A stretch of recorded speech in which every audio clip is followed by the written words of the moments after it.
Hey guys, welcome to the channel, 3 Basket Living. My name is Tom, and this is a channel where I just like to share my thoughts and ideas with other folks, and I'm hoping to encourage you and some others not to put all your eggs in one basket. So today I thought I'd better do a video, just show people what I got going on, and I'm really trying, but I'm busy. I got things I got to get done. So anyway, today I am doing an old Japanese traditional way of treating some lumber, and I'm doing so with some yellow pine 2x10 planks and a 2x8 plank for my 14-foot dump trailer, putting some side rails on. It's an old Japanese traditional way of treating lumber, and they did so by fire, and they call it Shou Sogi Ban or Shou Sogi Ban. They did this wood treatment by fire to their lumber before they built their structures for a couple of reasons. One, it makes the wood more fire resistant or fire retardant from reigniting, which kind of makes sense to me because I think about controlled burns that the forestry and firefighters utilize. You know, they will burn so much a tract of land if they're trying to fight another fire, so that when the fire reaches that line that they've already burnt up, then it doesn't have immediate fuel to continue on. So that kind of makes sense to me on the wood, because if it's charred or burnt already, then I could see where it'd be harder for it to reignite. Another reason for the Japanese doing this was because it makes the wood more resistant to decay, disease, and bugs. I guess it keeps the bugs from attacking so much. So if you're thinking about building some outside structures that you would like to have some treated lumber that's going to last a much longer time than your untreated lumber, but you don't want to pay for that crappy so-called treated lumber that we get nowadays in our box stores, because it doesn't last worth a crap, you might want to look into doing this. I'm going to be doing this when I build a new chicken coop. I'm also got a couple other projects that I'm going to be treating my wood this particular way.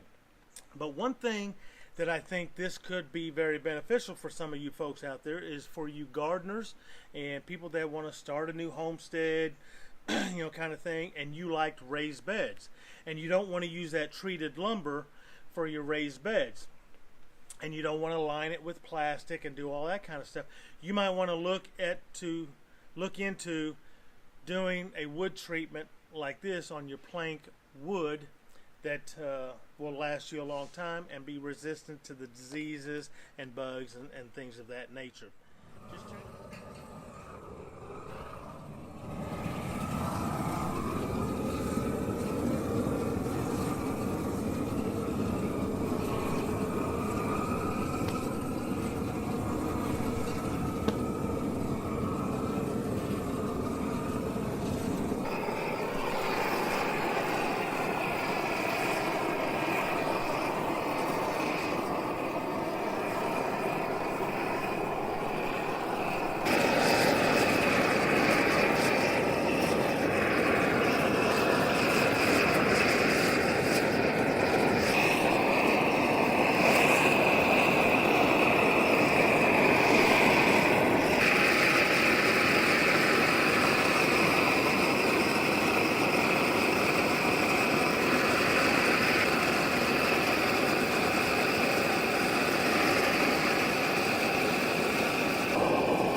Now, if you want something that's more aesthetically pleasing, that will be obtained by the various degrees of heat or burning that you do to your wood. I'm going to demonstrate that on this last little bit here because I didn't think about that. I'm not going for that. I want this blackened and charred when I treat it, plus it's going to just match the trailer better. So I'm not looking for the aesthetics of it. But I'll demonstrate, and what I'll do is I'll brush over this lightly done. It's already got some charring done from underneath from when I did the other side, but I'll demonstrate that real quick so that you can see what you can do with your wood when you go to building whatever, and you want to get that charred look, but you still want some of the grains of the wood to come in.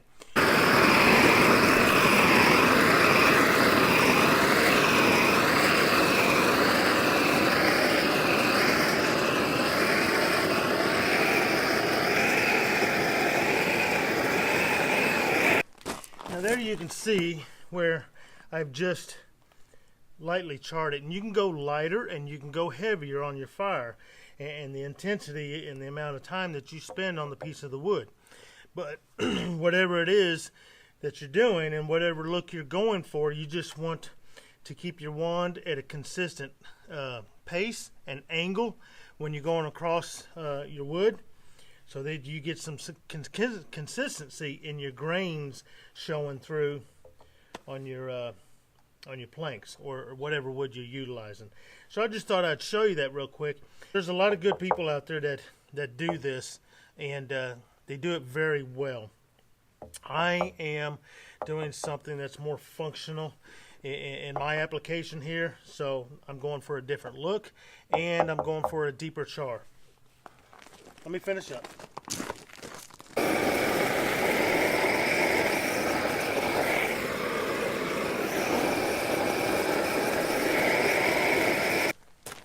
Alright, this piece is done. I need to grab the sticks of 2x4 that I got to do real quick, and then I'll let them cool off, and then we'll get to treating with the oil.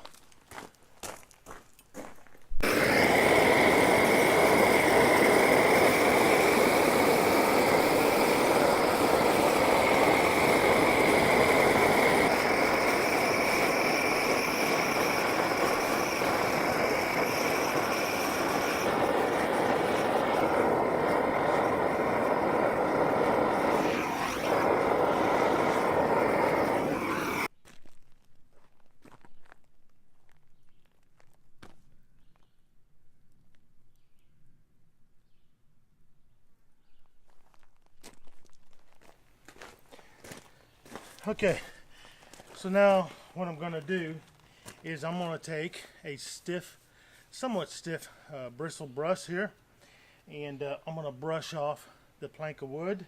Some people by the way, use a wire brush, a steel wire brush. It depends on the look and how much of the char you want to scrape off or brush off. There's so many different techniques the way people do this. And because I am just putting them on my trailer, I want them blackened because my trailer is black, but I want the rot resistant and decay resistant and the bug resistant qualities out of doing this. So I did a little bit deeper burn. But from this point, you just brush it off, okay? And you'll find different ways of going about doing that once you look into it and research it. Brush it off, and then we're going to put a couple coats. I'm going to put at least 2. I probably would like to do 2 or 3 coats, but I'm going to do at least 2 on boiled linseed oil. That's what I'm using. People use all sorts of different types of oils, and this is what I'm going to use, and I'm going to pour it in a cup and just brush it on.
bottom line is, if you have any outdoor projects and you don't want to rely on the so-called pressure treated wood that is available to us nowadays, and you'd like to try something different and get a really nice, unique look, you ought to check into Shou Sogi Ban technique in whatever project you got going on.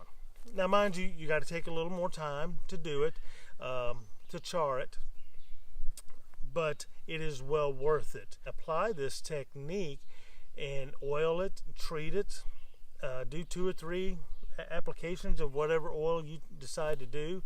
I would probably go with something organic like linseed oil, which is organic. I mean, I could drink it out of the can if I wanted to. Linseed oil just comes from flax seed. So there's many ways you could go about doing this, and you can get so many different textures, different aesthetic effects by doing the wood burning. Make sure though that you're using a low moisture wood. You can apply this probably to several different woods. Have fun with it. Make sure you got water, standing by. I used a 1 gallon spray bottle just in case I needed to if the wood doesn't go out on its own. I'm close to a hydrant. You want to do this technique on a surface that is flame retardant, that's not going to ignite on you. Of course, I had some pine needles in my gravel and stuff like that. I wasn't worried about all that. So just be safe with it and have fun with it. You'll get all kinds of different looks depending on your heat intensity and the time that you spend on any particular spot in that wood. I would suggest though that you keep a consistent pattern, because if you're going to do several planks of wood, I would suggest you're doing 2 or 3, 4 at a time so that you get a consistency in your burning. But really neat stuff, and a lot of good benefits out of it. And I think some of you out there that are doing those raised garden beds would really benefit probably doing something like this. Little extra time. Linseed oil that I'm using, it costs a little money. I don't suggest buying it in a 1 gallon can. If you feel that you will utilize it in more areas, go buy the 5 gallon can. You'll get more bang for your buck. So anyway, I just thought it would be neat if I shared this and with you. I'm not an expert at it by any means. I have done it before, but it's only been one time in my life that I've done this. So something for you to check out, and I hope you like it. And I'll try to get something else going on here, but I'm gonna be busy the rest of the week. I'll try to fit something in here and come on here and say hi to you, Ma, and the rest of you fine folks out there. Let me know what you think below, and if you see anything or hear anything that you think might be neat, beneficial, or edifying to somebody else, all I'm asking you guys to do is just pass it on and share it. So I hope you have a good day, and I truly hope all your branches become full of fruit. And I'll see you next time. Whoa.